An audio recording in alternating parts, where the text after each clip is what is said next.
Bonjour à tous et bienvenue sur ma chaîne. On se retrouve aujourd'hui pour une vidéo qui porte sur comment choisir son papier, une question que beaucoup se posent, je crois.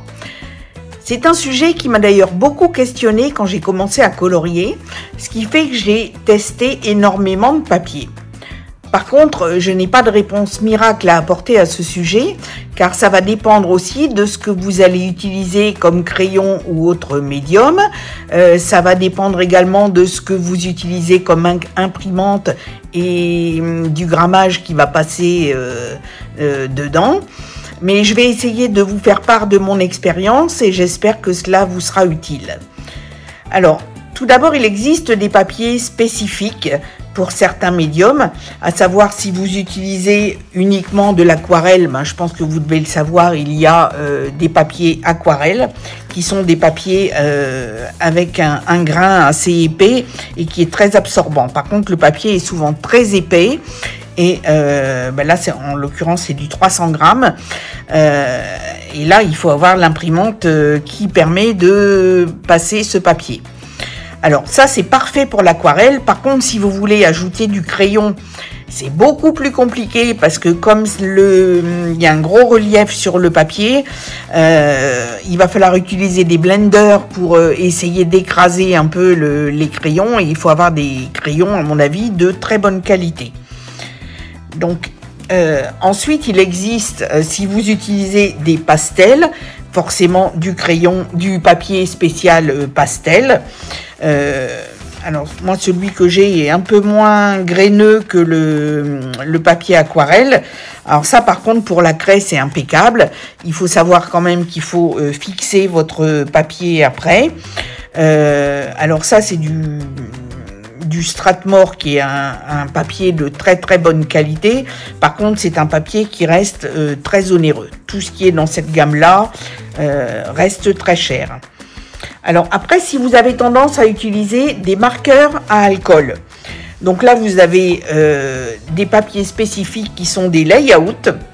Donc là il y a aussi plusieurs grammages, ça c'est un 75 grammes, alors ça autant vous dire que c'est assez léger. Bon ça marche très bien, hein. Ceci dit, si vous utilisez du papier à alcool, c'est impeccable. Par contre, si vous voulez rajouter du crayon au-dessus, c'est un peu plus compliqué. Alors moi j'avais trouvé, comme je mélange souvent les marqueurs à alcool et les crayons, j'avais trouvé celui-là, le The Wall de chez Canson, qui est un 200 grammes, donc ça passe dans la plupart des imprimantes. Et celui-là, il est très lisse. Et moi j'ai longtemps travaillé avec celui-là, franchement il me plaisait bien. Il me plaisait bien. Alors par contre, je pense qu'il faut quand même des bons crayons, parce que sur des crayons moyenne gamme, ça a tendance à glisser un peu et voilà. Mais bon, ça, si vous voulez tester, je vous laisse juge. On a chacun nos techniques. Après, quand on utilise beaucoup de crayons ou qu'on a tendance à mélanger, je pense que ce qui est important, c'est de trouver tout ce qui est papier multitechnique ou mix média. Donc moi j'avais testé celui-là qui est un 185 grammes. Il est assez lisse. Par contre, pour les crayons, moi je ne l'ai pas trouvé extra. Je sais qu'il y a pas mal de personnes qui l'utilisent. Moi je l'ai trouvé moyen. Bon, c'est un papier que j'avais trouvé sur Amazon, hein, qui doit être à un prix un peu correct. Alors après, il existe, alors c'est toujours la même chose, ça va dépendre du prix qu'on veut mettre.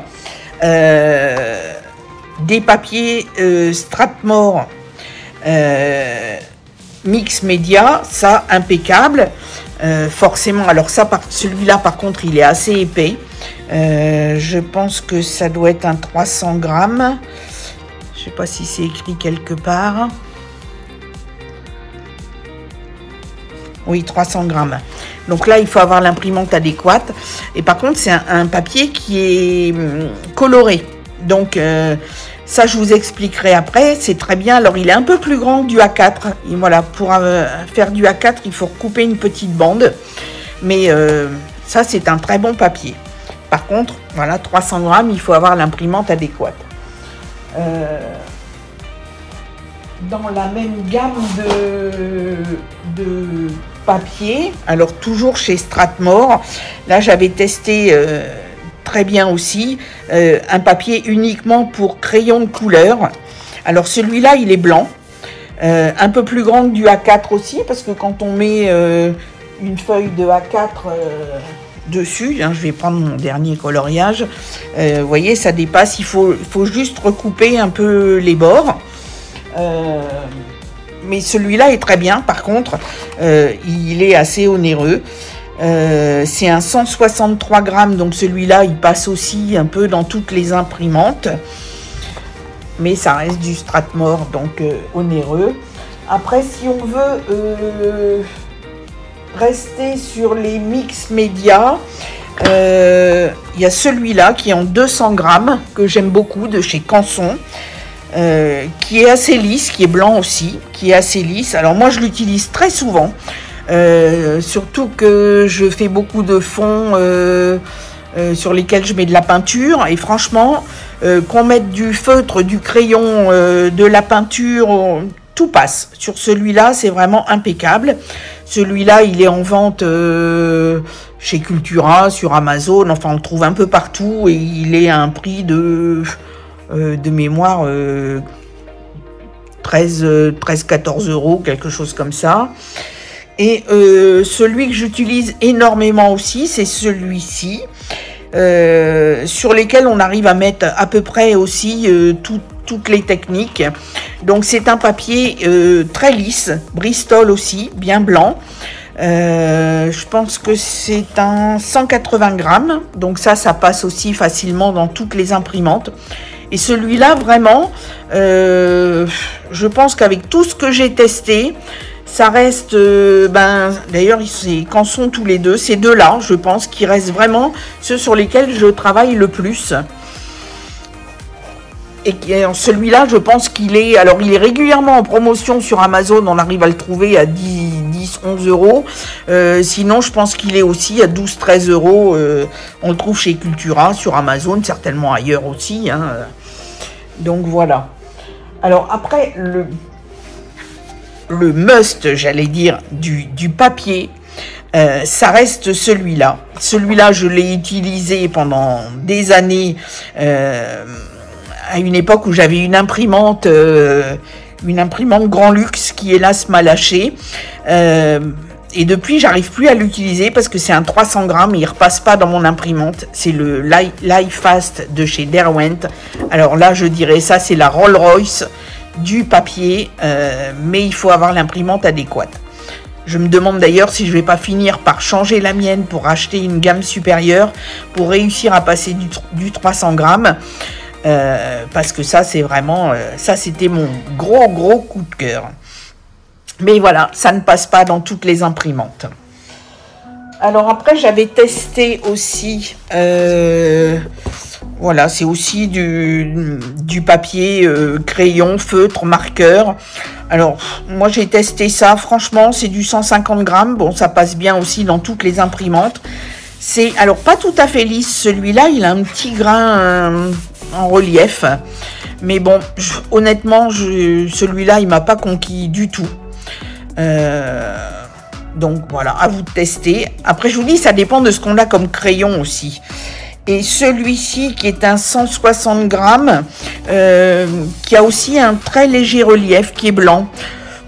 Celui-là, je l'ai trouvé moyen. Alors, c'est soi-disant fait pour les crayons, mais moi, je ne l'ai pas trouvé extraordinaire. Donc, après, à vous de tester. Donc ça, c'est pour tout ce qui est crayon, papier, crayon couleur et autres médias. Et après, pour terminer, je vais arriver sur les papiers toniques. Alors ça, c'est tout à fait autre chose. Donc, ceux que j'ai sont sur une gamme Strathmore, donc assez cher. Hein. Par contre, là aussi, il faut bien regarder le grammage. Ça, c'est du 118 grammes. Ça doit passer dans toutes les imprimantes. C'est aussi un peu plus grand que du A4. Par contre, c'est un papier qui n'est jamais blanc. Alors, ça a des avantages. Ça a des inconvénients. Moi, je fais beaucoup de portraits. Pour du portrait, c'est très bien. C'est très bien aussi si on veut utiliser des teintes blanches. Je vais vous montrer ensuite sur un test. Alors là, j'avais essayé un format plus grand en me disant je vais couper les feuilles en deux, ça fait à peu près 2 fois A4. Et celui-là, il était gris. Il est aussi en 118 grammes, ce qui est pas mal. Alors, cela, effectivement, comme c'est du Strathmore, ça reste très cher. Donc, j'avais tenté de trouver du papier tonique que j'avais acheté, je pense, sur le Géant des Beaux-Arts, qui était un peu moins cher, de la gamme Fabriano, qui est pourtant une bonne marque. Donc, j'en avais testé 2, un gris et un marron. Par contre, honnêtement, à côté du Strathmore, j'aime beaucoup moins. Ça m'a pas emballé. D'ailleurs, on voit que je les ai pas beaucoup utilisés.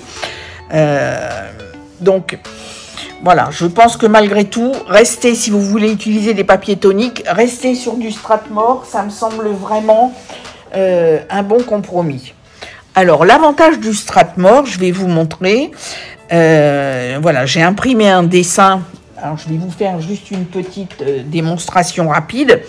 C'est très bien si on veut utiliser des teintes très claires. Donc là, en l'occurrence, j'ai imprimé un dessin avec des nuages. Et alors, sur ce genre de papier, si vous voulez mettre du blanc, voilà, là, si je veux faire les nuages en blanc, bah alors là, le blanc, il va ressortir de manière impeccable. Si vous voulez faire des fleurs blanches, si vous voulez faire tout ce que vous voulez avec du blanc, ça, je trouve ça fantastique. Après, du blanc ou des couleurs très claires, mais ça donne un beau rendu. Voilà, là, je peux essayer d'utiliser un rose très pâle sur des nuances. Tout ressort très, très bien. Donc ça, pour moi, c'est vraiment l'avantage de ce genre de papier. C'est quand vous utilisez des teintes claires, ça donne vraiment un très, très beau résultat. Voilà, je pense que le petit essai parle de lui-même. Hein, là, je veux mettre du blanc. Aucun souci. D'ailleurs, je pense que je vais terminer le coloriage sur ce papier. Je l'avais prévu pour vous faire un test. Mais vous voyez, ça ressort très très bien. Hein. Bon, après, si on veut mettre des couleurs foncées, ça ressort très bien aussi. Hein.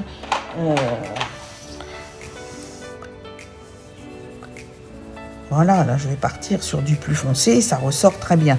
Mais ça permet, je pense, enfin pour moi le gros avantage de ce genre de papier, c'est que ça permet surtout d'utiliser du blanc.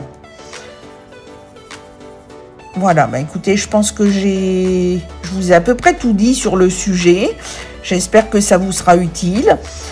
Alors, ce qu'il faut savoir aussi, enfin, je pense que l'idéal, c'est quand même que vous testiez, parce que ce qu'il faut savoir aussi, c'est qu'en fonction des crayons que vous utilisez, vous n'aurez pas le même rendu.